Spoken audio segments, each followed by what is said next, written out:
और फिर बेटे ने दूसरा घर का निर्माण करा था। एक घर था कुंभ, फिर इस कुंभ घर में आग लगी थी, तब दूसरा घर बना था मकर।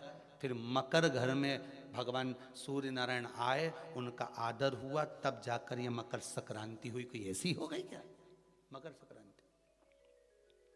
मकर संक्रांति का मतलब क्या है? क्यों कहते हैं कि ये 13-14 चीजें आप लोग बांटते हो ना, तो किसको बांटते हो? तुमसे छोटी उम्र वालों को बांटोगे? सास क्या बहू को देगी समान? सास बहू को देती है क्या समान? नहीं। बहू किसको देती है? सास को। बहू किसको देती है? जेठानी को। बहू समान किसको देती है? ननंद को। बहू समान किसको देती है? कोई मोहल्ले में कोई बड़ी उम्र की कोई बहुएं हों, बड़ी उम्र के जो लोग हों, सौभाग्यवती नारी हो, उसको ये 13-14 चीजें दी जाती है। जो भी आप बांटते हो, टीकी का पत्ता हो, सिंदूर की डिब्बी हो, मेहंदी हो, कोण हो, जो भी आप बांट रहे हो, लाली भी बांट देते कई कई, तो उनका क्या है? तो ये जो चीज आप लोग बांटते हो, ये किसको देते हो? आप लोग किसको प्रदान करते हो? छोटे को नहीं, घर से बड़े को, जो आपके अवस्था से बड़े हैं, जो आपसे बड़े हैं, आप उनको दे रहे।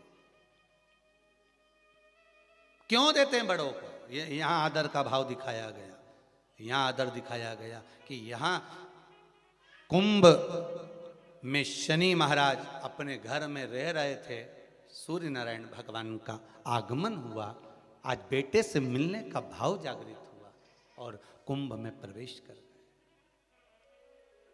जैसे ही घर में प्रवेश करे, अब घर में प्रवेश करे तो आदर का भाव होना चाहिए था महाराज, आदर का भाव प्रकट होना चाहिए था।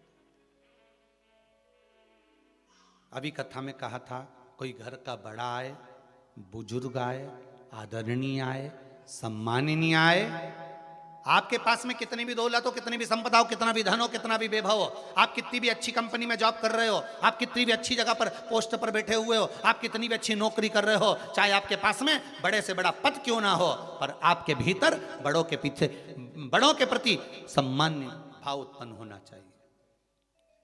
सम्मान का भाव, एक आदर का भाव। आज सम्मान का भाव प्रकट करिए, आदर का भाव प्रकट करिए।